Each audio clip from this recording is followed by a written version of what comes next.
point is made in the show that I'm doing on the life of Quentin Crisp, where he says, if you are armed with your style, you will be able to run towards that happy hubbub without the faintest fear that you will be out of your depth.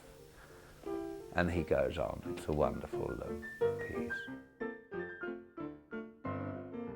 Hello and welcome to Artifacts, a living archive dedicated to preserving the first-person stories of queer, avant-garde, and underground culture, told by those who lived it. Today's interview is part of our series Gender Benders, showcasing the groundbreaking icons who transcended the boundaries of traditional gender and identity. In this episode, we're honored to share a conversation with Bette Bourne, founder of the legendary theater troupe Bloolips. Beginning with a promising career in British theater, Bourne turned toward activism after joining the Gay Liberation Front in 1970. Embracing drag and communal life, Bette soon toured Europe with the Hot Peaches before forming Bloolips, whose camp, glittering productions electrified audiences across Europe and North America for 2 decades. Audiences would later see Bourne in other larger-than-life performances, such as playing queer pioneer Quentin Crisp.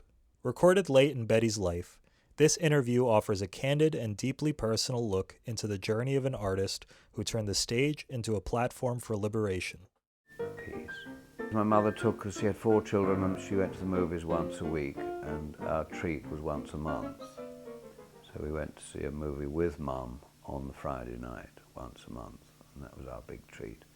I was bored to death with love stories and all that, because obviously as a child I didn't know what they were talking about. I liked adventure, I liked Robin Hood, I liked Cornel Wilde and Jean Wallace, and adventure things and gangster things and all those boyish things. I loved all that, and of course I was very attracted to people like Richard Conte, and without realizing it. And I wanted to see things like Sabu and Tarzan running around with no clothes on and all that. Loved it. And later on I became more appreciative of the women when I'd sorted my own act out, you see. When I moved into Notting Hill Gate, there was the Electric Cinema and the Classic Cinema, and they would show old Mae West movies and Jean Harlow and all the great screen sirens, and I loved tap dancing. I was mad about all the Fred and Ginger. This great Texan politician pointed out one day in one of her big rallying speeches that, you know, Ginger Rogers did everything that Fred Astaire did, and she did it backwards in high heels. And that struck me as a wonderful observation, and it's true, of course. Well, I went to tap dancing classes when I was 8 with an English, now big star, Barbara Windsor. And she was then called Barbara Deeks, and she was 10 and I was 8. And we were in this tap dancing troupe together. And I recently did a radio broadcast with her and reminded her of this. And we had a great laugh about Madame Behenna, who was the rather robust, operatic-looking Jewish woman that used to teach us tap and so on. And there was Auntie Bessie on the piano. Auntie Betty, actually, her name was. Betty with a Y. And she had this wonderful technique, champagne playing. Her playing was wonderful. Well, I was 14, and I mean, I hadn't really decided what I was at all. I mean, you just, at that age, one wasn't making those kind of decisions. It was only later when I started going to the clubs and picking up men and having sex with men and so on that I realized I was very happy doing that. When I started being a hooligan, as Quentin would say, well, I met a beautiful man and fell in love with him. And then one night he said, oh, I've been to the Gay Liberation Front. And I said, the what? He said, the Gay Liberation Front. I said, what on earth is that? He said, well, it's this queers getting together and sticking up for their rights and making a noise. And I said, but that's ghastly. What a dreadful thing. How could you possibly? And then he said, but it's full of gorgeous men. Well, I was there the next night. I went to this Gay Liberation Front mainly for sort of same reasons you go to a gay bar, or I did when I was young, to pick up a man, or as many men as possible. And I went along there and I found myself very emotionally caught by it, unexpectedly, and I stood up and made this involuntary speech about, you know, how important what we were doing was, and that we weren't just a queer bar, and that we were actually talking at last to each other about issues that concerned us. And I found myself in this great sort of rage. It was quite unexpected, and then someone said to me afterwards, well, we'd really like you to be on the steering committee and all this stuff, and I got right into the centre of it. So my approach was very much from the sort of student political angle. I wasn't a student at that time myself, I was a working actor. But this was at the LSE in London. I was attracted by the fact that I had a voice. And these people, I mean, it grew from like a few people to hundreds of people to thousands of people. And I think at the last public demonstration I was at, there were 250,000 people. And that had grown from a very timid little notice on the notice board at the London School of Economics by two queens who'd been to New York, got the message, came back, stuck it on the notice board. The next week there were 6 people, the next week there were 60, and the next week there were 300, and so on. And I got involved in this. But then I realised this was all a bit sort of straight left for me. And I hadn't read those kind of books. I'd been an actor. I had no idea of any kind of no political background at all, apart from my father, who was very straight left socialist from way back, and a union man, very strong union man. And so I realized this is all, and there were a lot of queens, and suddenly people turning up in bits of drag and little bits of ribbons, and one guy arrived in a skirt one day and said, you know, everyone was scoffing, me included, and he just said, I don't, you know, I like to wear a skirt. I don't need any attitude about it. This is supposed to be some kind of gay liberation. Does it not include drag queens? I thought that's how it started. And of course it did start with drag queens in the Stonewall Bar, this particular wave. I got very into this, and then I started wearing drag myself. Well, you see, I was brought up in a very butch kind of way in the East End part of London. And it was a boys' school, and you were encouraged to do all the boy things. And I wasn't like that in the boudoir at all. And so I had this very good act together, which I didn't even know I had together, of being this very dishy, young, butch, slightly Italianate-looking man,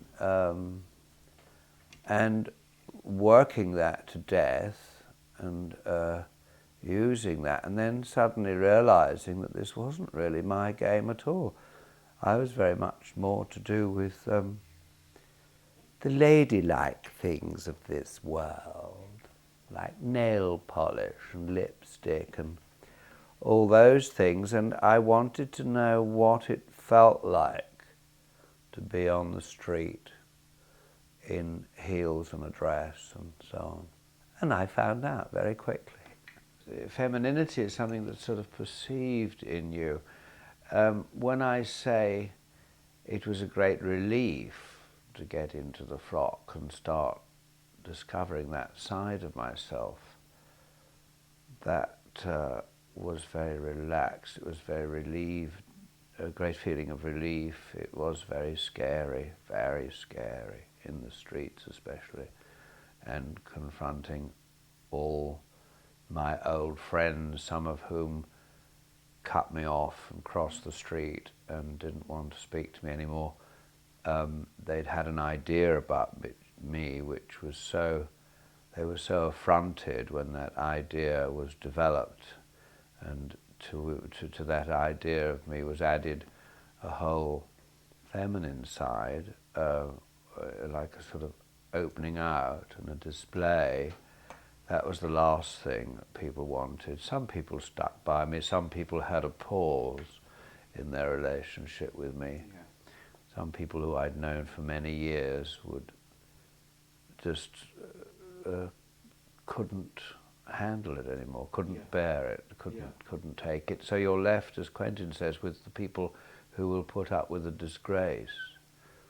And happily there are quite a few, but the whole group of friends changed. Right. The very first one was a Gaelic meeting, and I had a beautiful red lace gown cut on the bias, and heels and stockings and makeup, and lots of very long red hair.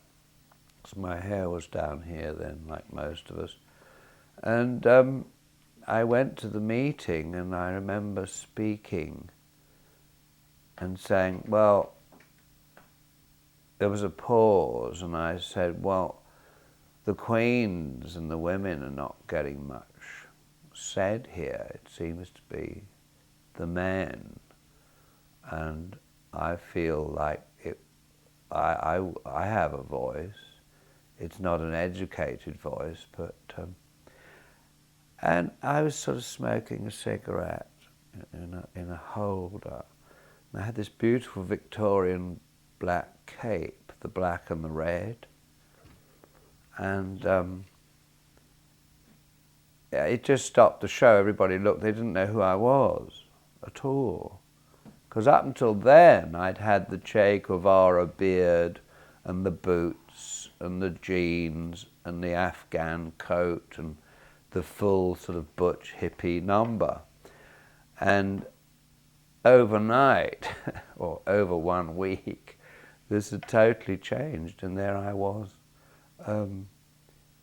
feeling very comfortable and very at home and full of conviction, and not feeling, for the first time, not feeling out of my depth in the slightest.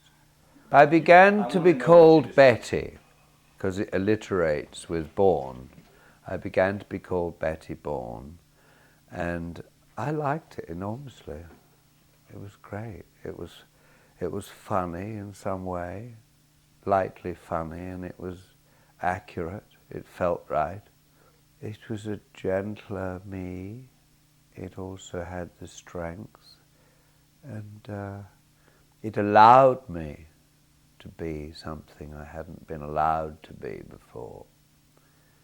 And these are deeply emotional things. It's not just about that, you know. Well, I felt one day I was walking along the Thames, near the Thames, and I remember looking down the Thames and leaning on the parapet there and remembering and thinking about my life as a young lad and as a teenager, and feeling that I'd been ripped off. And I felt so foolish and so humiliated and so disgusted. And that I'd been drawn into this nonsense. It was very disturbing and upsetting, but also there was a great sense of suddenly being home I suddenly felt I'd got to the island where my tribe was. And so I moved into a drag commune, and it was literally an island. It was a house at the end of what we call a cul-de-sac, and it was slightly hidden. There was a little garden, the house was slightly hidden, so it was like a cocoon.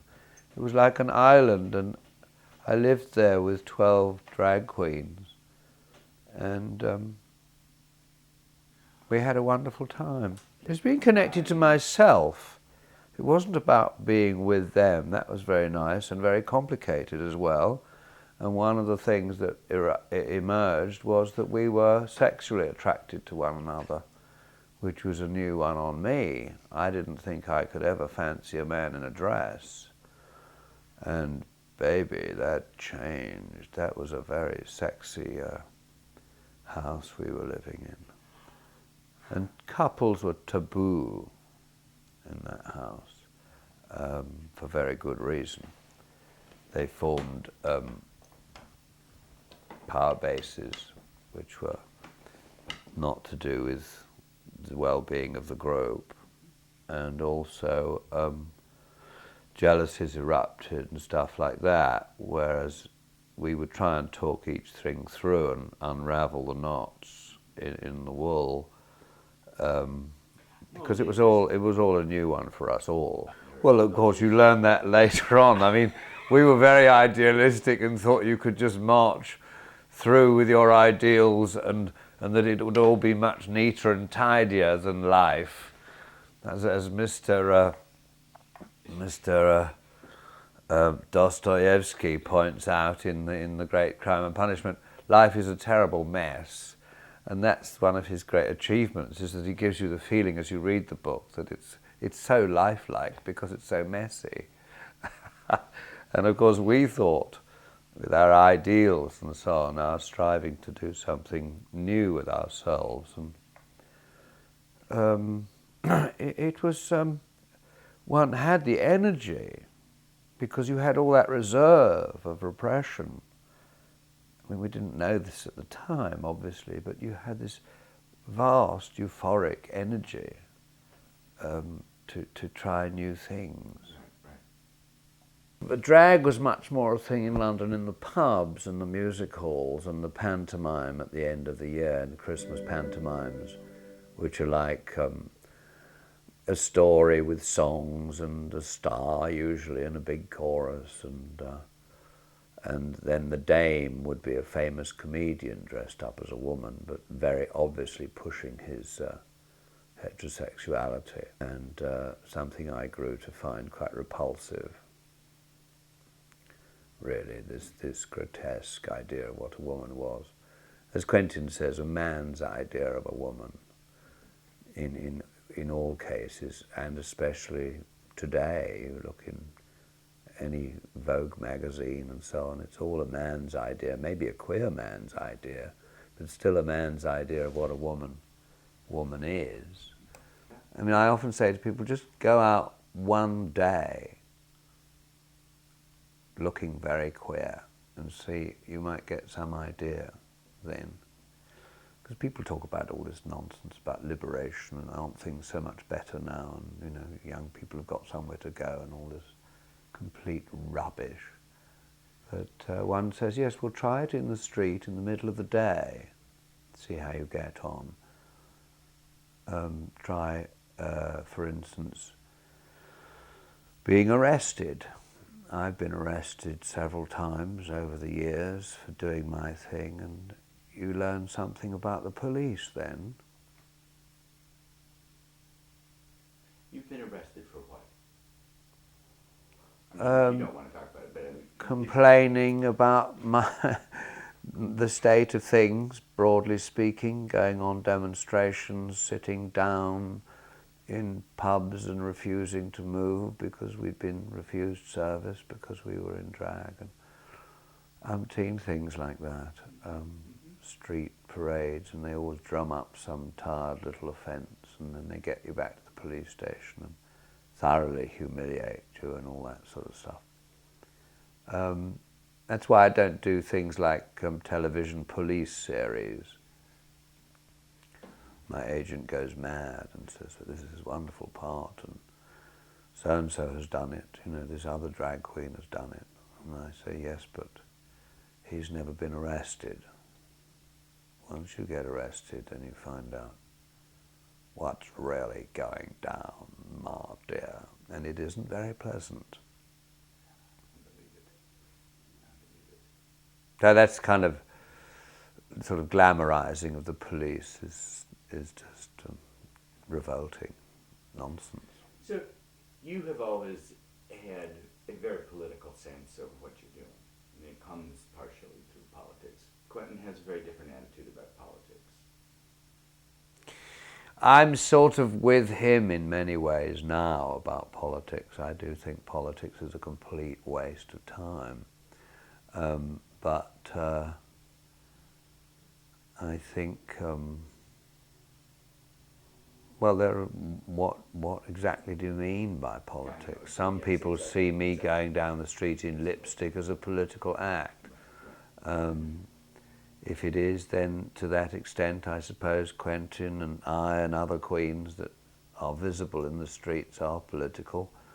I just don't like that word. It sort of brings in politicians and those kind of people. Right. It doesn't feel right for me. Right. I don't have the reading, I was about 17 then, and I was going to all the nightclubs, and that's when I first saw Quentin. Oh. I came out of the National Portrait Gallery and I was 16, and I saw this person coming along with this red hair all sort of up, and a hat, and lots of makeup, and a black jacket, and velvet jacket, and his hair was still red at that point, and I was absolutely horrified. I mean, this was the most repulsive, frightening thing I'd ever seen. And of course it rang a very loud bell inside me somewhere. And it was really such a shock.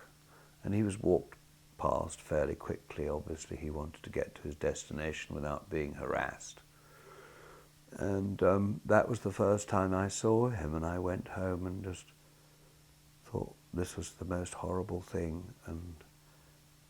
But then I sort of began to get clues about myself. I realized I was looking at men and not at women sexually and so on. And I was sort of out with myself by the age of 16 or 17. I met him in 1978 properly, and then I came to New York in a successful production at the Orpheum, Lust in Space. And he came along to the opening night, and we met again, and then I rang him up and said, I'd love to come and see you. And he said, I'm the most available person in the world. And so I did, and felt very good with him, and we got very drunk in his apartment. And that went on happening for the next 20 years. Whenever I was in New York, I would see him and make a point of it. And we'd have breakfast at the Cooper Square Diner, where he was on display. But he was also a very funny, cozy person to be with. He wasn't always like you see him on the public, his public stage, the world, as he calls it. The world is my stage. So I found a very warm, loving person in there. The thing is that by the time I met him, I'd been running the Bloolips for 4 years. By the time we came to New York and really met each other, when I said to him, what would you feel about me impersonating you? He said, I think that would be fun. And he sort of grinned and gave us his written permission. So that's how the thing started, really. I didn't want to do a turn of Quentin, and I wasn't sure what the people had in mind, or I don't think they quite knew what they had in mind either. But as things turned out, one made it very clear that there was to be no hanky-panky, no playing around with mocking Quentin or anything like that, or isn't she a gas? No, we had none of that. And that was a given in the whole process of creating this piece. And I'm not saying that either Mike or Tim had any intention of doing that. I mean, they wanted a very real character, and I think that's what they got. But I was naturally nervous about other people not seeing him as clearly as I think I do. The main difficulty was trying to get his voice out of my head. In a sense, it's impossible, because the very way he phrases things and the very way he expresses himself and the way Tim's caught that is so accurate that, yes, there are stains of it. But, you know, in the show, I find the best nights are when I completely forget about the voice and concentrate on the matter rather than the manner. It's unlike any other character that I've played, because I knew him. Yes. I knew the model. Yes. So it's a constant battle to try to think on the line. Yes. And to let that affect you emotionally, and then that produces whatever picture it does produce.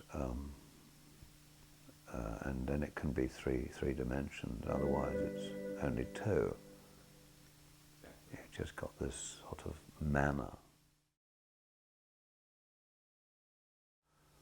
And then he died on the 10th performance in London. He came over to do some gigs there, swore to me that he was forced, but anyway, he came and died, more or less getting off the plane. And he went to his hotel room and went to bed and died. Well, when I was told, I was at home, and I had my nephew and his wife and their baby visiting me, and then the phone rang and I was told that he'd died, and I was very shocked. I wasn't even sure that he was coming to England. I knew that he didn't want to come, and I asked them to leave, and they did. They absolutely understood, and I was very tearful for the rest of that day. And then on the the Monday, we had a bit of a wake at my house, an impromptu, about half a dozen people, and some champagne. And I was all right that night, and we got drunk, and we had a good bash and talked about him as one does at any wake, and so on. And the next day, I thought I'd be much recovered, and I felt very depressed in the morning, and this was the Tuesday where I had to do the performance in the evening. So I got into gear and I went to bed, got my head into gear. Well, I went to bed and I slept, and I woke up and I was utterly focused on doing the show. But it was quite disturbing in the show when you had all the lines about death and so on, and now he was dead that day. So there were great silences rather than laughter, which had happened before. And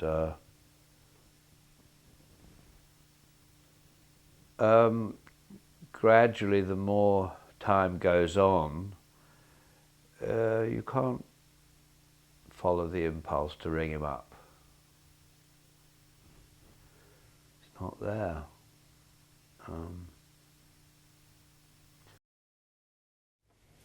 Then when I've got them on, I start to make up my face, which consists of powdering it very lightly and then putting a minimum amount of rouge on with a brush. Never put on makeup by going like this, because you'll ruin your face. You paint it on. Well, he was saying all this stuff about you must never put makeup on like this. And well, I've been acting for 45 years and I just thought it was nonsense, of course. He says it would ruin your face. I mean, he just says these wonderful things, and they're so completely full of conviction. And of course, as an actor, you just giggle because it's nonsense. But what's so great about it is his balls. I mean, here's this effeminate old queen who's just heaven. I just adore him, and but he's just got the balls to say the most outrageous nonsense that anybody could ever think up. And because he says it with such conviction, people take it so seriously. And of course, it's always getting him into trouble, which is even funnier. And I mean, he says things like, well, they should have a bomb in the shape, they should have had a bomb in the shape of Vietnam and just bombs the whole thing. After all, they're only Vietnamese. And of course, what's happening is that he's drawing attention to something that, you know, is kind of firebrand, and certainly was at the time, in order to make a point. And unless you kind of get his extraordinary veneer of irony, which covers him like a very thick lacquer, but you can't see it, you see, that's what's so wonderful. But to miss the irony is to miss the point, and to take him seriously in the wrong way, I think. You have to remember that Quentin Crisp, is created by somebody who chose to call himself Quentin Crisp. And so he's a total work of art. And as in any work of art, you can paint what colours you will into it, and what shapes you will, and what message you will. And who's to gainsay thee nay, as they say in the good Shakespearean book. And he never stopped saying, well, I'm an invention, I've kind of invented myself. And he has, and reinvented himself over 7 decades. You have to remember, of course, what's quite extraordinary about him when I say he's the bravest man I ever met and have ever probably heard of, is that he came out in the 20s, and he was out in the 20s in full makeup in the streets, looking much as he does in the clip you've just shown me, at 21 or 22, when his famous portrait was painted, the one in the National Gallery in London. And he came out in the 20s, and he was out in the 30s and in the 40s and all through the war, and in the 50s and the 60s and the 70s and the 80s, and she was still tinting in the 90s, an inspiration to us all, ma dear. Artifacts is a free oral histories platform. Please like, subscribe, and visit our website, www.artifacts.movie, for an ad-free, interactive experience with bonus content. If you're able, please make a tax-deductible donation at www.artifacts.movie/donate. Hit the link on screen to watch another Artifacts interview.